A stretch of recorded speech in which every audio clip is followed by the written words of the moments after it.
Chapter 7. As she came down the stairs, Barbie saw the girl in the entrance hall. The girl was moving restlessly up and down, one hand clasping the belt around her slim waist, the other swinging a handbag. She was dark and pretty, with an oval face and a white doe-skin complexion. She was dressed in green with a red hat. Her shoes were wearing at the heels. When she saw Barbie, she stopped walking and gazed. Barbie approached, smiling inquiringly, but she saw no friendliness in the coal-black eyes, only hostility that made her wonder and put her on her guard at once. "What can I do for you? So, you're the one, are you?" the girl said roughly and offensively. "I got some talking to do with you." "Well, here I am," Barbie said, bridling instinctively at the tone. In private, Barbie took her up to her room. She stood in the center of the floor, looking critically and disapprovingly all around her. Then she flopped on the bed, holding her handbag in her lap. She had red-painted fingernails tipped with bands of black dirt. Her hands were used to work. Her expression was cold and resentful. "I'm Dory Petrick," she said, and studied Barbie's face for a sign that the name meant something to her. Barbie shook her head. "Believe it if you like, eh?" the girl said, again offensively. She looked around, caught a glimpse of herself in the mirror, and patted the hair briefly behind her ear. "Look, what is this?" Barbie asked. "Spit it out." "Don't worry, I'm no beater around the bush. I'll come to the point when I'm ready. You trying to tell me you never heard of me before, never heard my name, know nothing about me. Why should I? I'll tell you why, because he's mine, that's why, and I don't believe you for a minute." "Yours? Who? What are you talking about?" "Ah, don't gimme that," the girl said contemptuously, "as if you didn't know who." Barbie frowned. She was conscious of the quickening beat of her heart. "Make yourself clear," she snapped. Dory Petrick gave her a long, tight-lipped glance, determined to believe the other woman was prevaricating. She said with a deliberate, bitter implication of ownership, "Fascinatin', he's mine." "What do you mean by that?" "Just what I said." "You're up the pole," Barbie said. "He's engaged to me." Dory Petrick nodded. "So your girlfriend Edna told me. That makes two of us then, but I'm the first." Barbie flushed with alarm. She had never considered this possibility, the looming of a woman from his past life.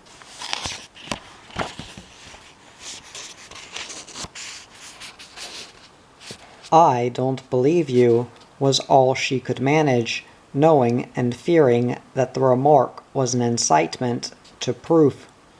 "See that?" Dory Petrick said, thrusting out her right hand. On the second rubby finger was an inexpensive engagement ring, studded with brilliants. "What's it look like to you?" She nodded her head in the direction of Barbie's hand. "Is that the one he gave you? Posher-looking job than this one mine." "I'll give you that, if it's any consolation." Barbie, silent with consternation, turned to the window. How was this possible? The way he smiled when they went into the jeweler's, and she picked the ring, and he put down the tenner on the counter, and took up the 3-penny bit change, bent it between his teeth, and gave it to her, saying, "Here's a souvenir from Tambourine." How could that scene and this scene be part of one another? She sat down and earnestly looked at the girl. Tell me the whole story. I want to know." Dory Petrick was detailed and vivid. They met at Whyalla. He was in one of the rivet gangs in the shipyards there. She was a waitress in the canteen. She was there for 2 weeks before he came, and for 7 weeks after he left. He worked at the yards for 2 weeks.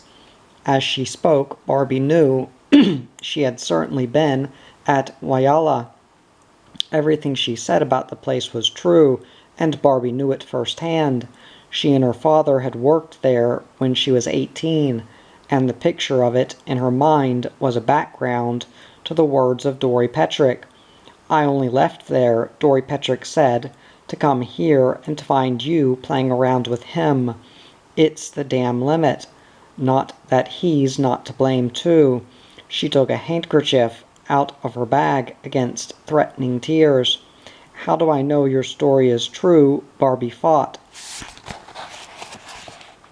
repelling her terrifying conviction that it was. "And what makes you think he hasn't changed his mind?"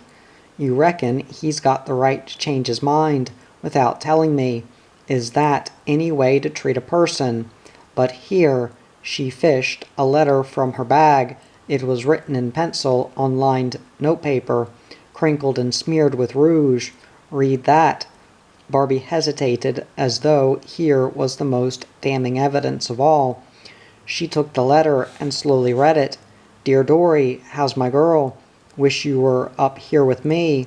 It's the place God made first this. He can have it. I thought it would pan out better here than what it has, but I'm knocking up a few quid for the happy day. How about we tie the knot in Tambourine? It's my town, as you know. I'm starved for news up here, so how about a nice letter to tell me how you are and what you think of me? You know what I think of you. Well, I'm a cow of a letter writer, so I'll ring off now, with love and kisses and all that stuff. Fascinatin' XXX. P.S. Keep the bed warm." Barbie battled with her feeling. She was shocked deeply. It didn't show on her face, but it showed in her voice. "But this is not from Tambourine. It's from Yampi Sound." "That's right," Dory Petrick said. "You said you stayed at Whyalla for 7 weeks after he left." The girl nodded. "So I did. I just left there, like I said. He came back from Yampi Sound, and he was only at Whyalla a couple of days, in the town itself, when he shot through. He didn't send for you from Tambourine then. You've had no word from him since he left Whyalla." The girl dabbed at her eyes. "No, he told me he would, though. You see, he wanted to get more money together, and he said he would get another job, and then send for me when everything was right. In about a month, he said." "I just can't believe it," Barbie whispered. "Well, you ask him," flared the girl. "He'll be back the day after tomorrow." "You know that, too. Your girlfriend told me." "You'd better go now," Barbie said in a shaking voice. "I've heard all I want to hear." Dory Petrick got off the bed. She slapped down the front of her skirt. "He's going to do the right thing by me, or by God, there'll be trouble." She walked to the glass and put lipstick on her mouth. "And if you want to fight me, I'll fight you too. Maybe I'm wrong, tell me if I'm not, but I got a chain around his neck that you haven't got." Barbie's eyes questioned her. "What's that?" Dory Petrick faced her close up. "I'm going to have his kid," she said. They gazed at each other. Barbie's hand closed on the door handle. She looked away, stony-eyed. "Goodbye," she said in a little voice. "And if you don't believe that, come to the doctor's with me and see." The door slammed. Barbie stood still in the empty room, shocked to sickness, her mind unable to grasp any thought that would separate the real from the unreal, denying the undeniable, wanting to vanquish the irrevocable. God, she thought, you can brand me with hot irons, but not this. Stake me on a bed of ants, pierce me through and through with swords, scourge me with thorns, but not this. I can't believe it, I can't. It seems like a wicked dream. Baffled reason only twisted itself the more. Emotion surged up to engulf and save it. She lay face down on the bed, clenching and unclenching her hands, biting the pillow to mute the sound of the storm within her. In a little while the storm had passed, but the sky was still threatening. Fury came up like a wind out of anguish and incomprehension. Everything in her was trampled down unto death. She suffered the shock of deprivation and a rage against the killer. She loathed the man she thought she loved, a waster, a liar, a hypocrite, and a fox. Barbie was swept along on a tide of emotionalism, that unbalanced judgment and reason, the victim of a completely new experience, which she could meet only with ignorance and confusion. She knew what she was going to do. This town and everything in it was a graveyard. Well, she wasn't going to bury herself in it. She was going to get out, away from the ghouls and sluts, out where the air was clean. No sooner was the decision made than she acted on it. Impulse ran her like a demon. She ran down to tell Tweedy to make up her money right away. She was leaving. He wanted to know what was the matter with his hotel, and said he required notice, and he'd be damned if he'd make up anybody's wages at such short notice. She left him ranting. She was grimly packing when Edna came in. "Oh, Barbie, I just heard about you going away. Where are you going, Barbie?" "To hell and back," Barbie snapped. "Oh, gee, Barbie, what have you been crying about? Your face looks dreadful. It's all puffy and you're—" "Shut up. You don't have to be so horrid to me, Barbie." "Gee, I didn't do anything, did I? I don't like that girl either. And if she upset you, I like her even less. I don't like her eyes. They're too close together. I had a boy in Udunda who had eyes like that. Real close they were. In fact, only he had a nose. They would have been one eye. You know, and gee, was he a sneak, something terrible. Well, that girl is.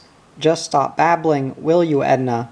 Edna went around the back of the bed and leaned on the rail, all melancholy.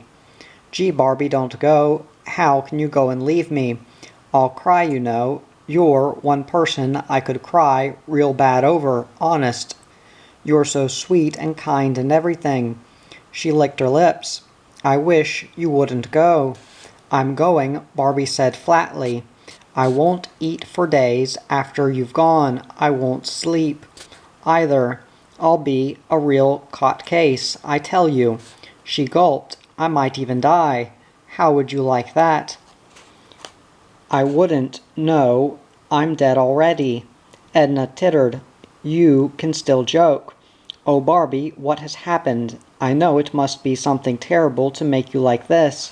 Won't you tell me?" Barbie went on emptying the drawers, roughly packing her belongings in the case. Her face was expressionless. "What about Fascinatin'?" Edna tried, tearfully. "Gee, Barbie, when he finds you gone, he's going to be awful sore. I wouldn't be surprised if he wrecks the joint. And I wouldn't be surprised if he shoots himself either, right through the head, dead." "Good," Barbie said. "Gee, you can be horrible when you like. He loves you, Barbie. He really does. Gee, he don't say much, but anybody can see that. He thinks you're terrific. It'll kill him, Barbie, I can tell you. There won't be any wreaths for me. From me." Barbie saw at the bottom of the drawer the green silk garters with their yellow rosettes. She stayed in her stooped position looking at them, still in their cellophane bag. The girl behind her was crying now. She snatched them up. "You like pretty things, Edna. Here." Edna's mouth fell open. Her eyes danced while two big tears fumbled down her cheeks. "Oh, gee, Barbie, aren't they beautiful? They'll look lovely on me, too, I know. They're just super. Oh, Barbie, I don't know what to say. She burst into tears. Barbie snapped her case shut. "Goodbye, Edna. Look after yourself." She gave the girl a brief hug. "Come back again, Barbie. Please come back again sometime. Goodbye." Edna choked, rushing out the words. "What I'll tell him, fascinatin'." Barbie turned at the threshold. "Just tell him I pushed a certain piece of jewelry under his door," she said, "and tell him thanks for the buggy ride." She walked the mile to the railway station in drizzling rain. She held her face up to it. She welcomed it. "I don't care if I get pneumonia and die," she thought. "It'll serve him right." She felt a sense of exultation. She went to the ticket office and put money down. Behind the glass window, the man peered at her. "Where to?" "Anywhere. I don't care," Barbie said absently. "Don't you know where you're going?" She shook her head. "I don't even know where the train's going or if." "Broken Hill, this one. Here in 15 minutes. Broken Hill'll do," Barbie whispered. She sat in the general waiting room. Dim, bare floor boards, railway notices and timetables, dark red wooden seats all the way around the wall. Beyond the door, the rain fell through the lighted darkness like blown threads. She was suddenly conscious of herself sitting there. She thought, what looks more alone and abandoned than somebody sitting by themselves in a railway waiting room or on a platform? I must look a miserable wreck if anyone could see me. It'd make anybody miserable, though, even if they weren't. And if you're in a place like this, and there's agony inside you, too, no wonder you want to go and drink sheep dip or jump under a train. In the train, she sat opposite an old woman who said her name was Maryxie. She was tiny and crouched, and when she stood, she looked like a mouse when it's washing its face. Sitting, she held her hands, with the map of her life on them, in her lap. She had a little pointed face with a mustache and white whiskers on the little pointed chin. Her eyes, pouched in wrinkles, glittered like chips of plum. She had a meal of currant cake, and then cleaned herself up. Barbie, leaning against the window, saw her without looking. She was me once, she thought. Have I got to become like that? What's it all about? How do I become that? Have I got to grow old? And not only grow old, but change into the bargain. Change into a little old woman with whiskers, eating currant cake. I won't do it. It's not fair. You traveling fur, dear? Maryxie asked. All the way. Me too. That'll be nice, won't it? She settled herself comfortably against the cushions she had brought with her. Just the one bag made me think you was going only a wee bit of the way. She herself had 3 suitcases, an old-time straw hamper, a hat box, a black overnight bag, a string kit, and an umbrella. I'm going home to my son. Yes, she nodded. He's in the mines at the hill. I got a lot of my luggage in the caboose. I hope it's all right. Do you think it will be? I wouldn't worry, Barbie said, her curiosity aroused. I see you believe in traveling light. Maryxie laughed, a squeaky wheeze. I never traveled so far before. And this is all my house, you know. I sold up when my husband died a month ago. He was 91, yes. He fell down and broke his hip, and it wouldn't mend. No, it wouldn't mend. The gray head shook with the motion of the train. It was a loss to me, she said wistfully. A great loss. I know, Barbie said. It's awful. And now he's gone, said Maryxie. I'm too old to live alone, my son thinks, and he's going to look after me. Him and his wife, Mary. She's a lovely girl. Rouses on him a bit, but nothing much. She wants me too. I'm lucky, aren't I? Barbie nodded. But I'm luckier, she thought, moved. When you get old, they put you in a home, you know, like poor Sarah Rice and old Mr. Benedict. That's not happening to me. I'm very lucky. But Maryxie had had 3 husbands, and she told Barbie all about them. She married her first at 17.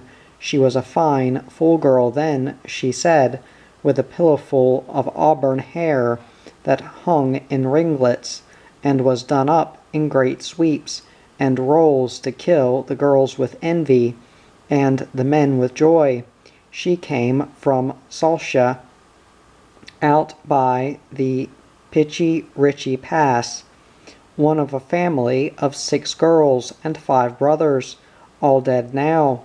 Her first husband was Philum McCarthy, rough-spoken, bearded, but the best teamster out. He fell down drunk on his face in the mud in Tassie Street, and the bullocks, the wagon and all went over him. He sat up for a minute, swore at them to blacken the air, and fell back dead. She wore crape for a year. Then along came another gentleman, called Clement Papworth, who was a lay preacher in the church, and ran a business as a hairdresser and tobacconist in Commercial Road. He thought of starting his own ostrich farm, like the one at Mount Arden. He thought of buying a talc and a magnesite mine out in the Flinders Ranges. He thought of joining the band and playing the cornet. He thought of many things to do, but he just went on shaving faces and cutting hair. He died of a chill on the kidneys while he was standing in the wind thinking of whether he'd buy out Halloran the clothier or not. Barbie dozed. And the third husband, his name was Duncan Moxie, and he was the one that got things done, tall enough to reach you down a star and come in, the same man, and sit his chin on the top of the wardrobe. He went into wheat and grapes, and then into real estate. He had 4 sons and 3 daughters. For 50 years he lived with his wife, and called her girl, though her name was Mary. Not even double pneumonia could kill him, or a scalding with hot fat. It took a broken hip, and the broken hip nearly lost, too. And so here I am, said Maryxie, with a little smile, a widow for the 3rd time. Yes, you look at you, thought Barbie. All that red hair, 3 husbands yours, and sons and daughters, and now you're only a little mouse. What a rotten, cruel disease age is. Maryxie offered sandwiches to Barbie, but Barbie couldn't face food. She closed her eyes, shutting in the brooding light, living with her inner turmoil, mental pictures that would not disappear, and thoughts that would not be quelled. Maryxie spread a handkerchief on her lap, lifted the edible in both hands, and bent her head to nibble. There was nothing for Barbie at Broken Hill, a desert city, built on a mountain of tin and run by a king called Paddy O'Neill. She walked the wide streets, called after minerals, argent, sulfide, bromide, chloride, for a day, wondering what to do with herself and why, disconsolate. She didn't have much money, so she paid her fare to Cockburn on the border and jumped a night goods train there, coming up on the off side and getting into the only open truck just behind the tender. The truck was loaded to halfway up the sides with lead ore concentrate going to Port Pirie for smelting. She pulled a blanket out of her suitcase, wrapped herself up like a squaw, and sat propped against the iron wall of the truck with her back to the engine. The ore was like a sugar of steel, with a coldness of its own. The wind whipped it about in stinging sleet. Black, solid drops accumulated in her hair and sooted her face and clothing. Cinders rained back from the engine. Her flesh was numb and cold. She curled up like a wood grub, the blanket over her head, and tried to sleep. In the morning she walked about, stretching her stiffened limbs and beating back the circulation. Dawn showed hills and vast plains. A kangaroo leaped beside the train in a hopeless derby. A giant eagle sat on a telegraph post. A young black-eyed fireman clambered over the tender, dropped down on to the buffers, and gave her a half bottle of hot tea and some coffee biscuits. "Cold, ain't she?" was all he said. When he came back to collect the flask, he told Barbie. The train went right into the yard at Petersboro, and she might be spotted. Better get off just out of Ucolta before we reach the tunnel. We'll give you the nod and slow down, okay? The train crawled as she climbed on to the buffers. Balancing her bag on the lip of the truck, she flung it off and jumped after it.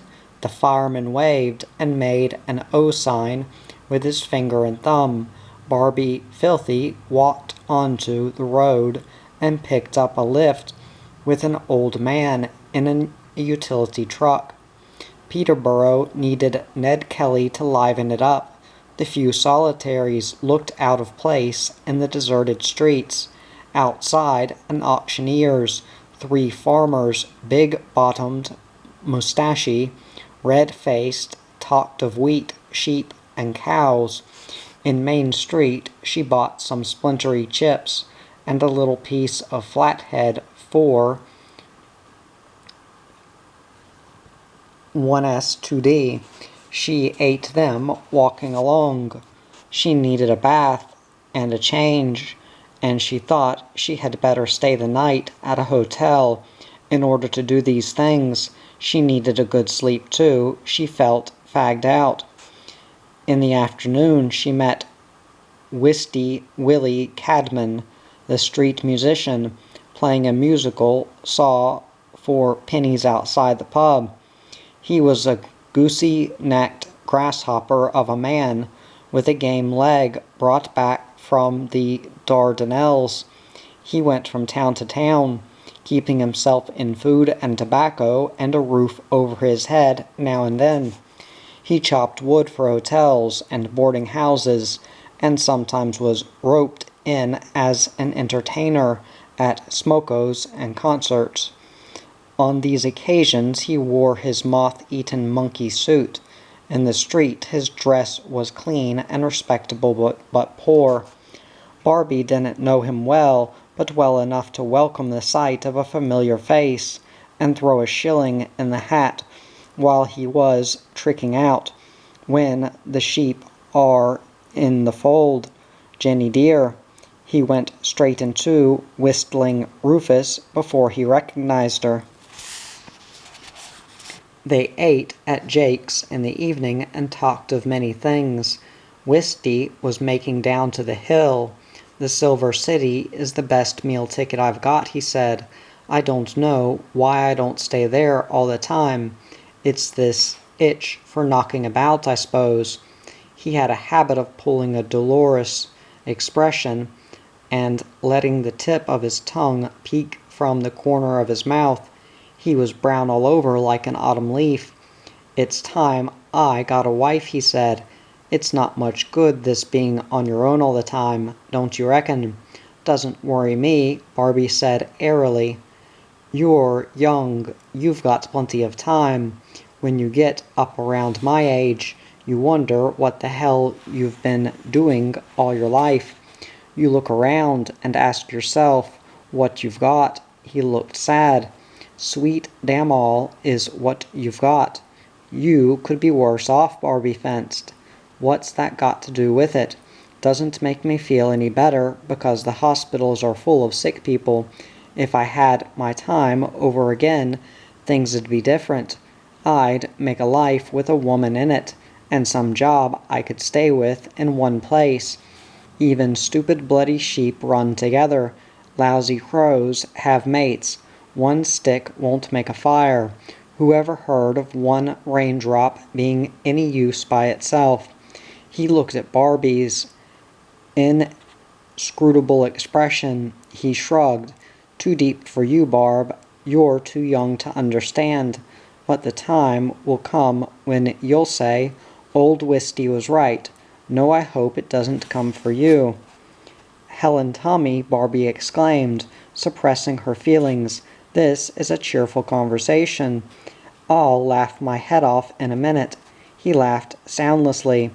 Only bloke who can put some ginger into me is Resurrection Jim. I feel like King Muck after he's spouted to me, but when I leave him, I'm just plain Whisty Willie again. He's the only happy man I know, the only one who's got no discontent within himself. Have you seen him lately? Why, yes, he was at Murraytown 2 days ago when I was there. He'll be at Dry Weather now. That's where he was making. In her hotel room, Barbie told herself that the man she most wanted to see right now was Resurrection Jim. She wanted to tell him everything as though he was her father. She wanted to hear his words of wisdom. She wanted him to tell her to go back to Tambourine. He'll be back there now, she thought, and with that girl. What will he do about me leaving? And about her? He'll marry her, that's for certain. She's pretty sure, but I don't know. I think I can hold my own with her. And what's being pretty anyway? He said that himself. He said you can buy it at a chemist's shop. Her figure's no better than mine. In fact, I'd shade her a bit, I'd say. He said I was worth waiting for. He told me he didn't want anybody else. He told her that, too, I suppose. He might say that to everybody. She beat the pillow in jealousy and torment.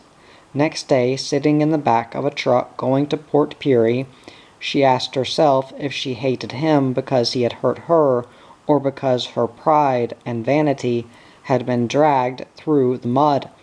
I'll have to think about that, she thought. At Gladstone, 3 men got out of the truck to load on 50 cases of butter. She helped them. At Port Pirie, where the trains come down the curved main street and stop near the post office and the great cannery of the smelter's stacks, pour out a storm of their own into the sky. Barbie got another lift through to dry weather. She arrived after dark. She ate a cheap meal in the only cafe there. Now she was here, she wasn't quite sure whether she should have come. Boys were guzzling bottled drinks at the counter and skylarking with the weedy blonde serving them.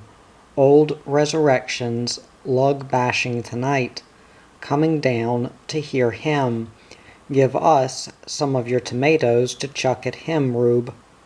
You would look silly, said the girl, if he tanned your tails, and he'll do that too, quick and easy. Like to see him. I'm going to the flicks anyway. Blow him, he's got nothing for me. Give me Laurel and Hardy any day. Hey, Cheaper, what say we sprinkle some tacks around where he is and watch him do a war dance? Or tell him Rube's sweet on him and wants to see him. Eh? How about that? Yous are mad, the girl said. They went on chattering, bright and brave, having fun. They were silent as Barbie paid her bill and walked out. Then they took up the theme again. The strange thing was that very few people treated Resurrection Jim with disrespect at a meeting. He himself did not mind how much anyone sneered at him personally, his appearance or his work, but pass a remark about the Lord and he would get off his horse and fight like a demon. He did what he was doing because he thought it was his duty. He believed himself to be a true Christian, and people wanted to listen to him. They found him entertaining and uplifting. He said what they wanted to hear, what they themselves had often thought, but could not put into words. Resurrection Jim had no trouble holding an audience, and would have had none had he been the most foolish soapbox orator, for he had a magnetic voice that compelled attention no matter what the message. He was a genuine orator. He was preaching in the paddock, a section of vacant ground at the uninhabited end of the main street. Here fights were settled, circuses pitched, and lust satisfied. Barbie could hear the magnificent, resonant voice 100 yards away. When she came to the scene, there was nowhere for her to stand but at the back of the crowd. Right in the front, children sat and stood. Resurrection Jim sat on his white horse marbled with brown, an animal that was as still as a pulpit itself. On each side of him, set atop the long telescopic stands, like tall candlesticks, 2 carbide flares burned with a blue and ghostly radiance. No, mates, don't get the wrong idea. Don't think of the apostles as silver tails, all mockered up in the best, and a checkbook for every pocket. They were nobodies, rough as bags, thick in the head, most of them, Peter the biggest galoot of the lot. But they saw a chance to get into the limelight. They wanted to rub shoulders with the champ. Big note themselves. That stainless man saw through them, but he understood. Human weren't they? Made 'em, didn't he? It was good old while the champ was on top. While he slipped, they dropped away. Even his closest mate, Peter, twisted on him. He's no friend of mine, he said. Don't put me in. Don't try to hang anything on me. Then he woke up to himself, but he went into smoke. Him and the mob dived for cover, left their mate to fight it out. Barbie was only half listening. Humpy Watts, the train drover, had jumped into her mind. Not so much him as what he said about the girl in Udannada, who had jilted him. The one that went off and didn't come back. She remembered the words, a rotten thing to do to a man. I'd never do that to anybody. I ran away too, she told herself, but surely for a different reason. Still, I ran away. I've never done that before, run out on something. And when they'd given the drum, they believed and went out to tell the world all about the mate they diced. They couldn't wrap him up enough then. Everywhere they went, they spread the story, and men to this day still tell it. Well, they were nobodies, but look what they did. Look what they left behind them. They touted for a great religion. They put it on the map. Not bad for a pack of nobodies. Well, mates, lots of us are nobodies, and lots of us feel despair when we realize it. But I'm telling you this, no matter what we think of ourselves when we are down in the dumps, never let us think that we're no use to ourselves or anyone else. We should never forget, mates, that inside all of us there is something worthwhile, and that somebody somewhere is in need of it. It's a man's responsibility to know that and act on it.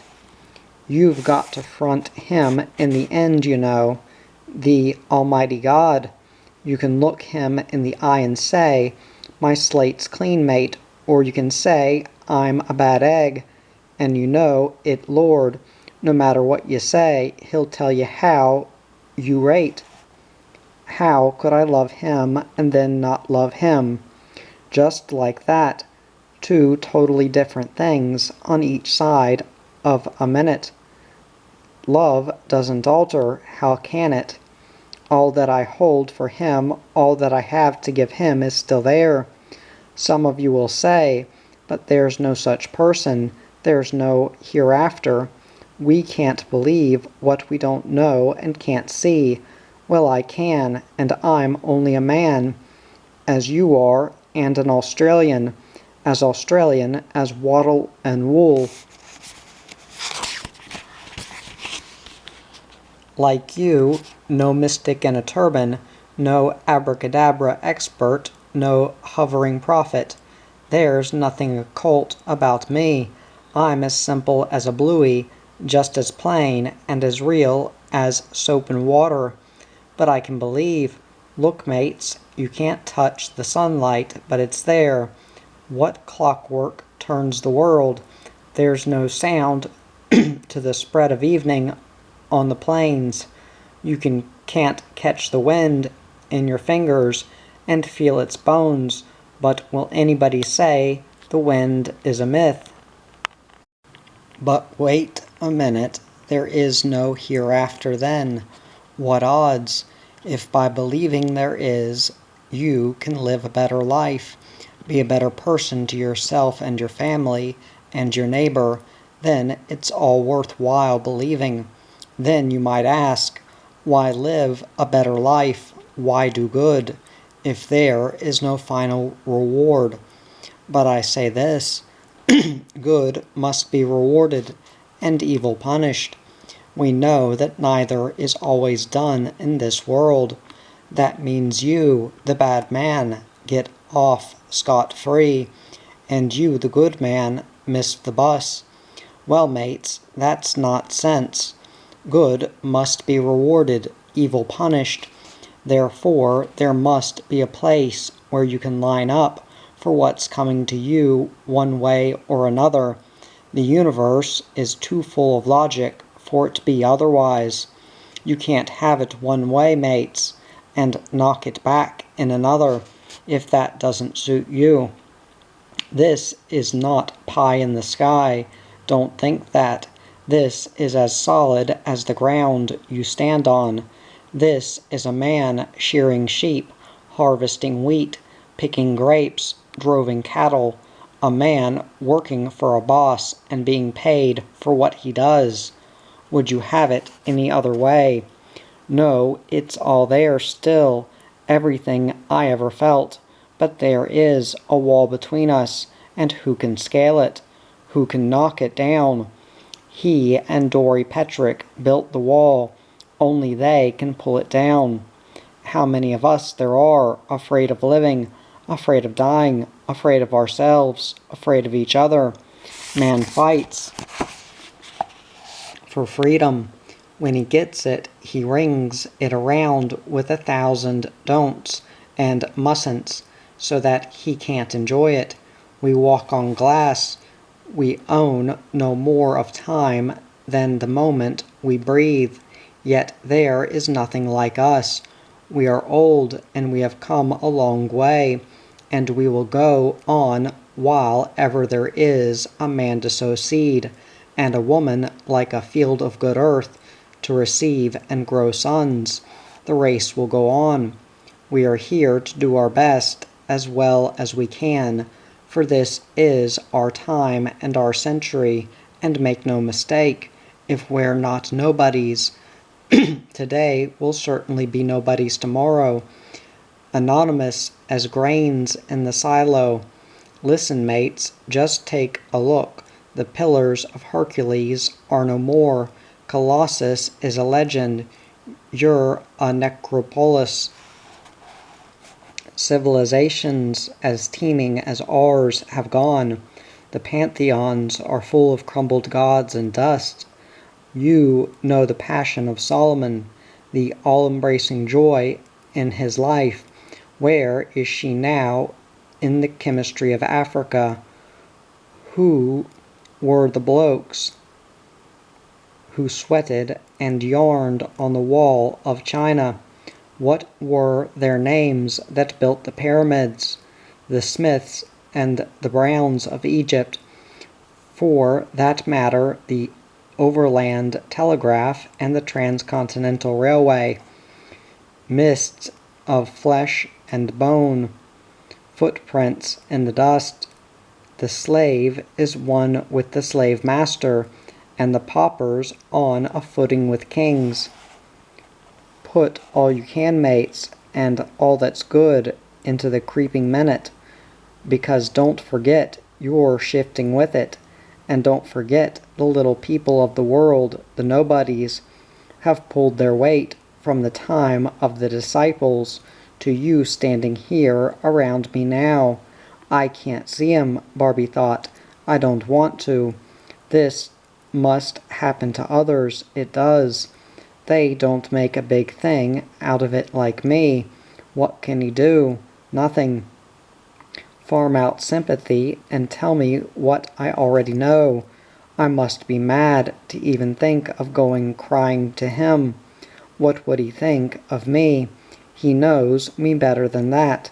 I don't want him to know how much a thing like this knocked me for a row of aces. I'd be too ashamed. He'd think I ought to have more sense. You'll be better for the heart scald, he'd say. The burned fingers will lead only to good. They were shrewdies, all of them, and the smart